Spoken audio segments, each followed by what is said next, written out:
저는 우리 교회가 이제 분립 개척되어서 2009년도죠.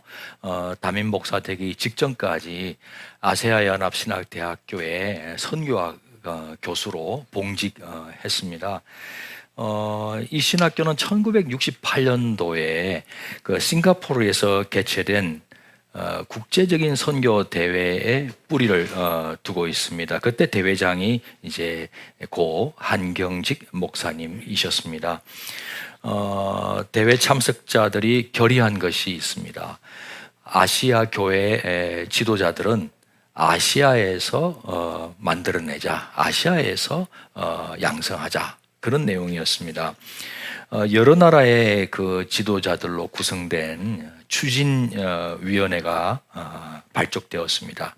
아주 치밀한 연구와 제법 오랜 준비 끝에 1973년도에 한국 서대문에 아세아 연합 신학 대학원이라는 이름의 신학교를 설립하게 됩니다. 일반 신학교하고 그 설립 그 취지가 좀 다릅니다. 교단 신학교를 세우는 것도 아니고 국제적인 초교파적인 선교적 목적으로 세웠습니다. 그래서 영어 이름도 Asian Center for Theological Studies였어요. 첫 머리글만 따서 보면은 X예요. 이 사도행전이에요. 그 학교 이름 속에 선교적 목적을 아예 각인시켜 놓았습니다.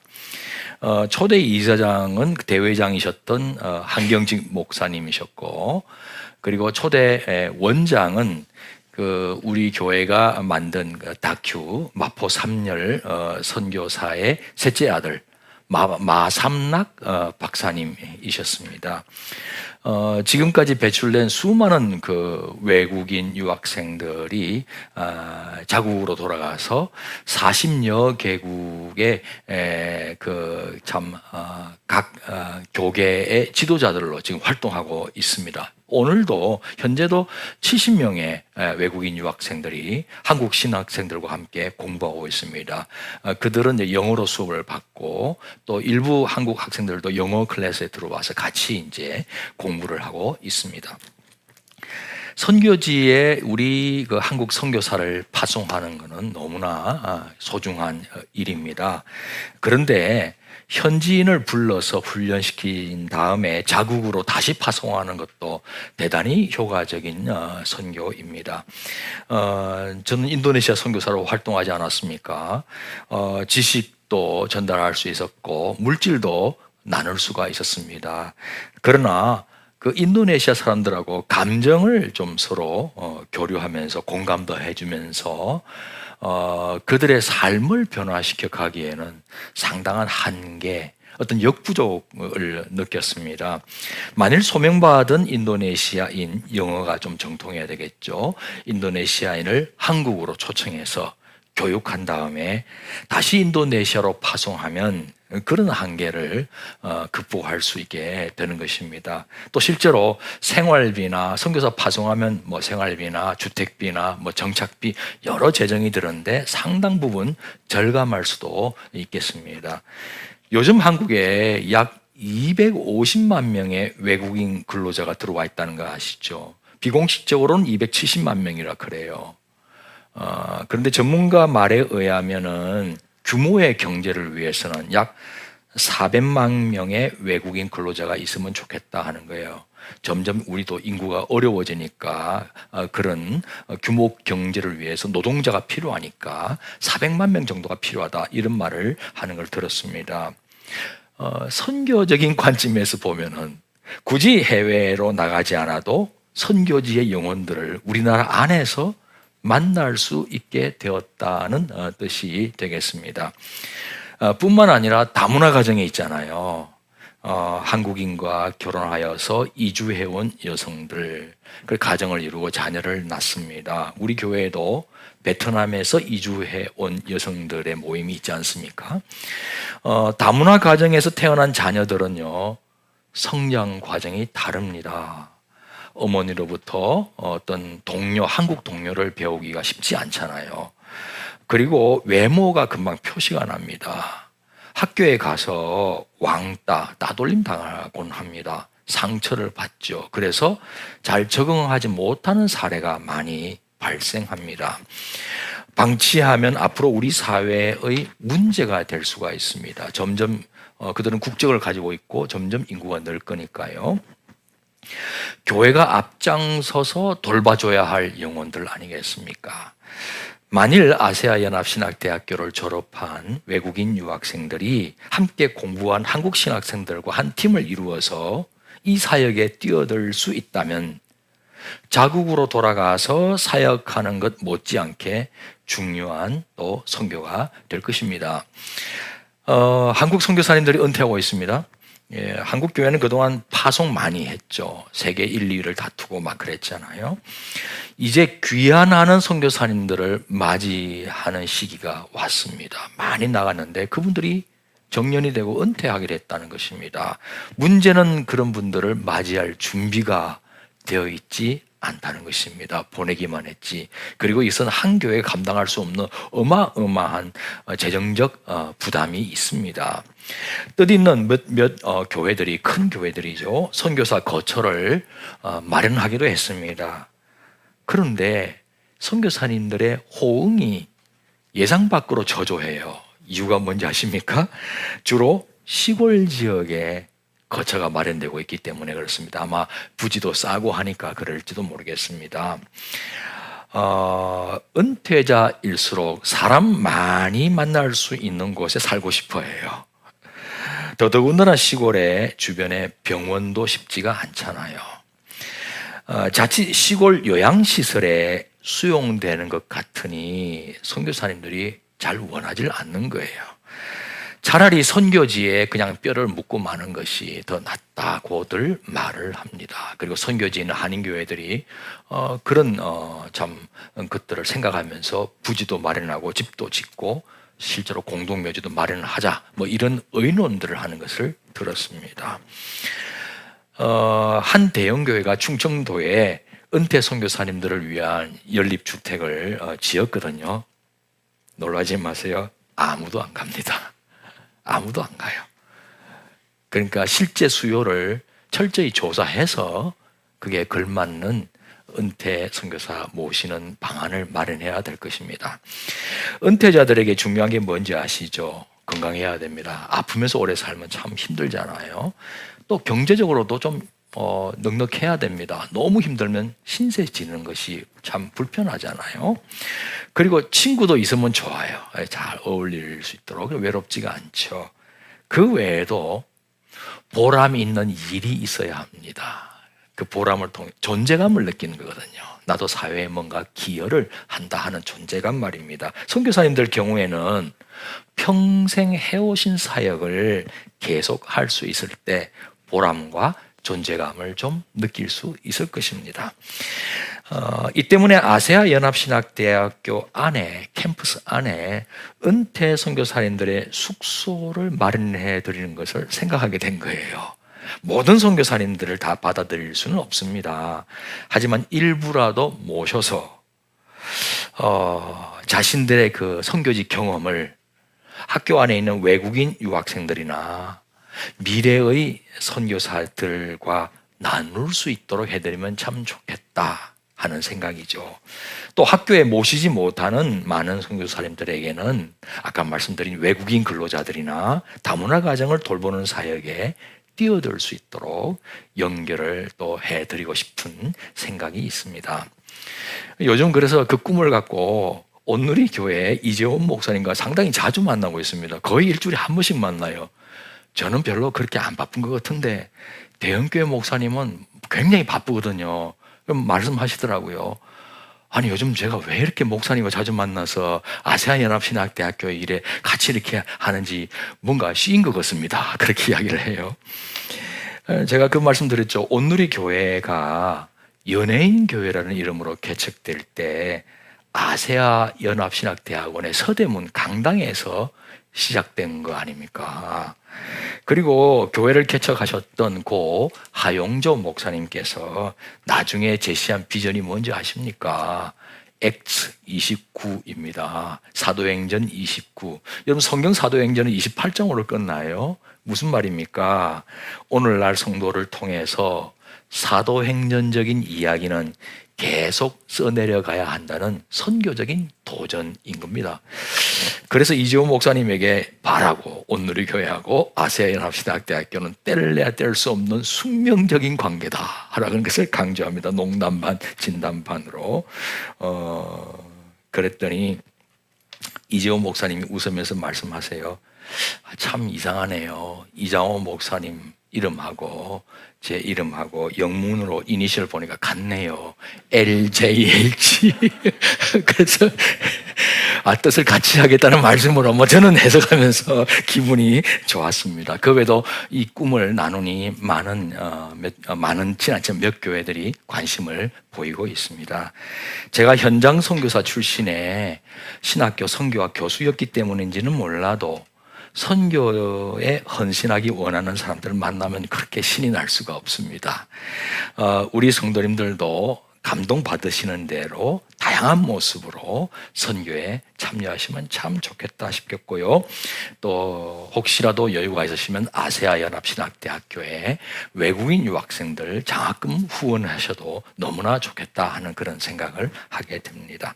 주님 다시 오실 때까지, 하나님 나라가 완성될 때까지 선교는 계속되어야 하겠기 때문입니다. 사도 바울은 이방인의 사도로 부름받았거든요. 오늘날 용어로 말하면 타문화권 개척 선교사였던 셈입니다. 바울은 회심하기 전에 이 스데반 집사의 노방 전도 설교를 들은 적이 있습니다.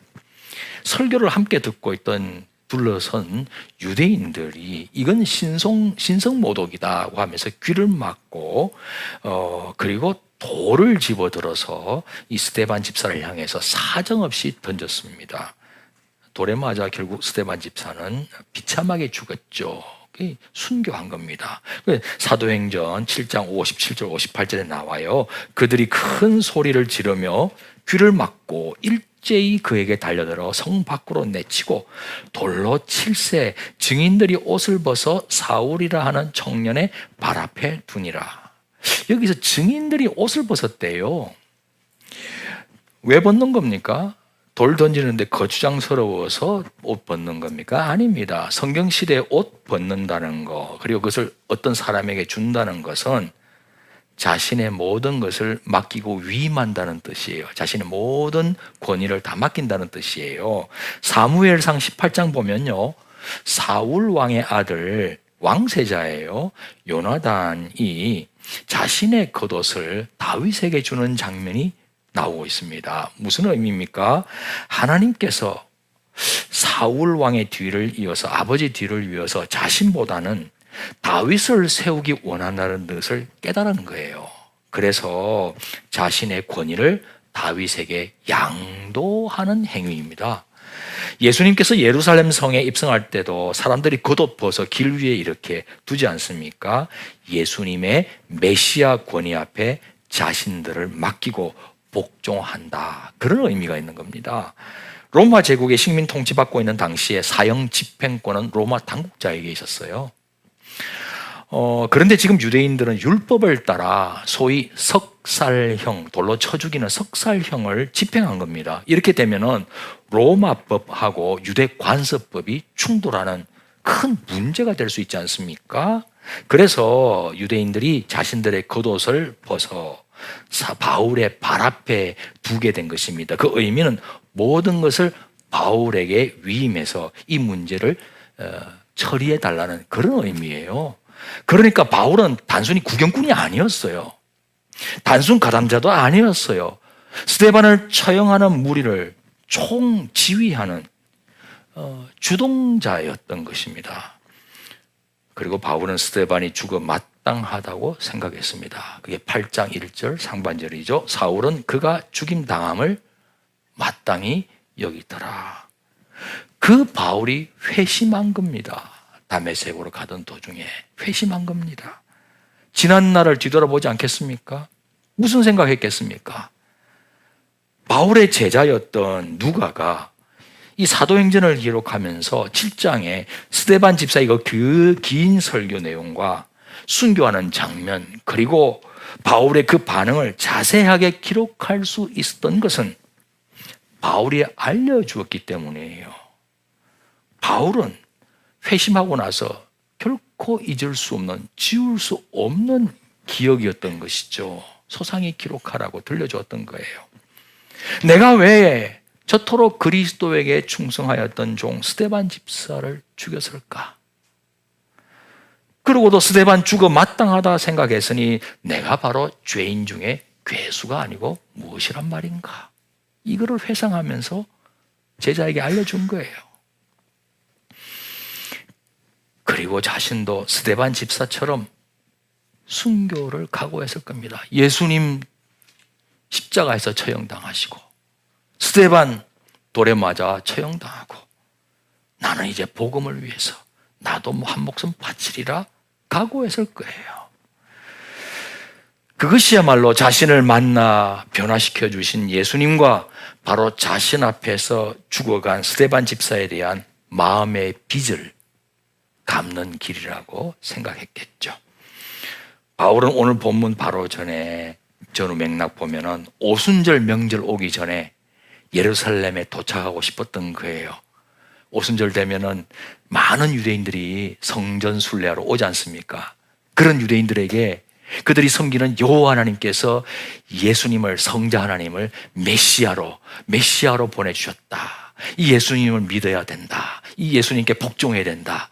이거를 전하고 싶었던 게지요.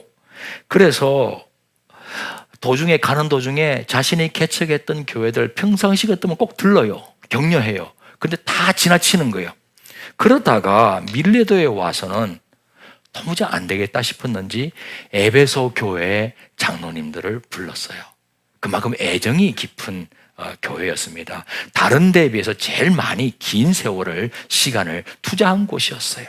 그 장로들이 도착하자 오늘 본문과 같은 자신의 심경을 고백을 하게 되는 것입니다. 어떻게 지난날 사역했는지부터 말씀해요.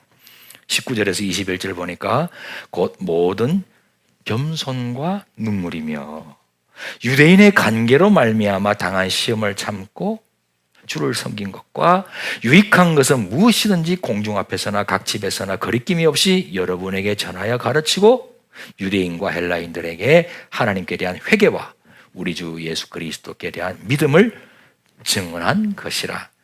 만만치 않았다는 이야기부터 하는 거예요. 쉽지 않았다. 유대인의 관계로 인한 시험도 받았다. 힘들었다. 하지만 그것 때문에 분노하고 억울해하고 원망하느라 시간 허비하지 않았다. 겸손과 눈물로 마땅히 해야 할 일은 계속 했노라. 어떤 처지에서도 복음 가르치고 증거했다고 당당하고 떳떳하게 그 장로들에게 고백을 한 것입니다. 여러분, 우리에게도 떠나는 때가 오지 않겠습니까? 저도 2025년 말이면은 공식적으로 여러분을 떠나게 돼 있어요.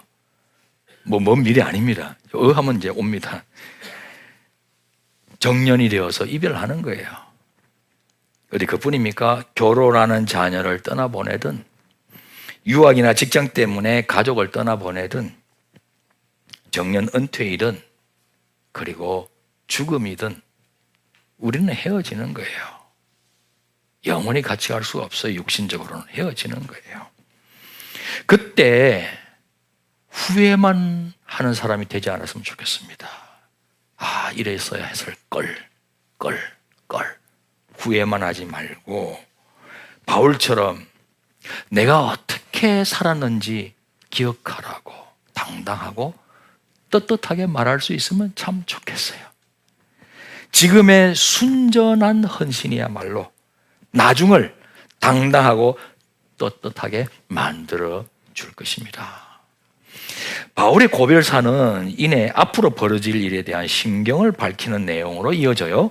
22절에서 24절 보니까 보라, 이제 나는 성령에 매여 예루살렘으로 가는데 거기서 무슨 일을 당할는지 알지 못하노라.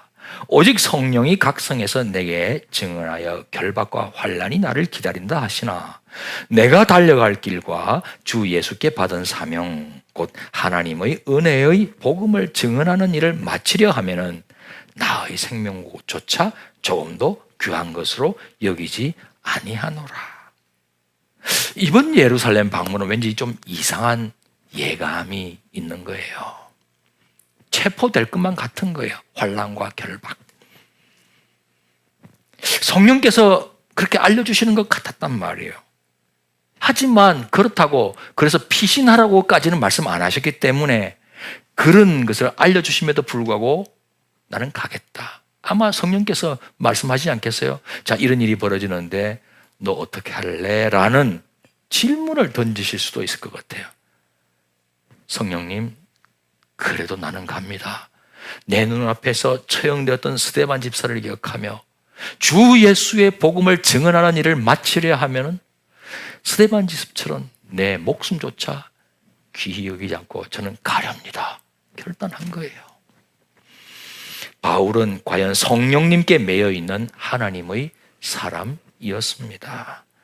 그러니 에베소 교회 장로님들이 바울 떠나 보낼 때 어쩜 이건 마지막 될 수 있다는 생각에 서로 부둥켜 안고 엉엉 크게 울었다. 성경이 증언하고 있습니다. 사랑하는 성도 여러분, 우리는 신앙의 자유가 있는 자유 대한민국에서 살고 있습니다. 얼마나 감사한지 몰라요. 북한 땅, 무슨 중국 땅, 대외적으로는 종교 자유 있는 것처럼 공표를 해요. 그게 없습니다. 이슬람 국가 어디 공개적으로 예수님 믿는다고 이야기할 수 있단 말입니까? 지금도 참수당해요. 근데 우리는 마음껏 주님을 믿을 수 있고 마음껏 찬양할 수 있고, 코로나 때문에 이렇지만은 찬양대 마스크 끼고 소리가 잘 안 나와도 너무 아름다워요. 마음껏 찬양할 수 있잖아요. 이런 자유 대한민국에 살고 있다는 것이 얼마나 감사한지 몰라요. 그래서 신앙 때문에 처형당하거나 무슨 순교하거나 그러지는 않아요. 하지만 주님께서 매일의 우리 일상에서 우리 자신을 부인하고 우리의 자아를 죽이라고 말씀하시곤 해요. 사도 바울이 말한 것처럼 날마다 죽는다. 날마다 죽는다.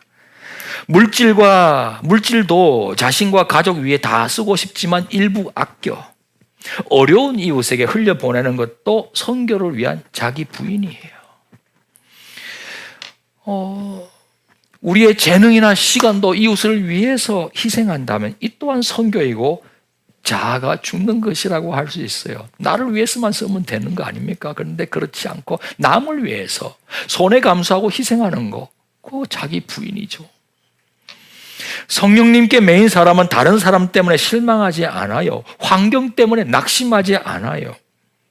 자존심 상하는 비참한 그 순간에도 주님, 나는 죽었습니다. 내 안에 부활하신 주님이 살고 계십니다. 나도 예수님 십자가에 돌아가실 때 함께 죽었습니다. 이제 부활하신 주님과 함께 나도 살아나서 주님과 함께 살아가고 주님이 내 안에서 사시는 것입니다. 고백해요. 그리고 화내지 않고 화를 다스리고 주님만 바라보면서 세속적이고 이기적인 자아를 십자가에 못 박습니다. 다음 주에 피택되시는 분들이 특별히 유념하셔야 될 말씀입니다. 이 땅에 오신 예수님께서는 하나님 나라가 코앞에 들이닥쳤다는 것을 선포하셨습니다. 회개하라, 천국이 가까이 왔느니라. 공생의 내내 하나님 나라가 어떤 모습인지 비유로도 가르치고 사역으로도 보여주셨어요. 우리들의 죄값도 당신의 목숨 바쳐 십자가에서 청산하시고 우리들을 천국 백성 되게 해 주셨어요.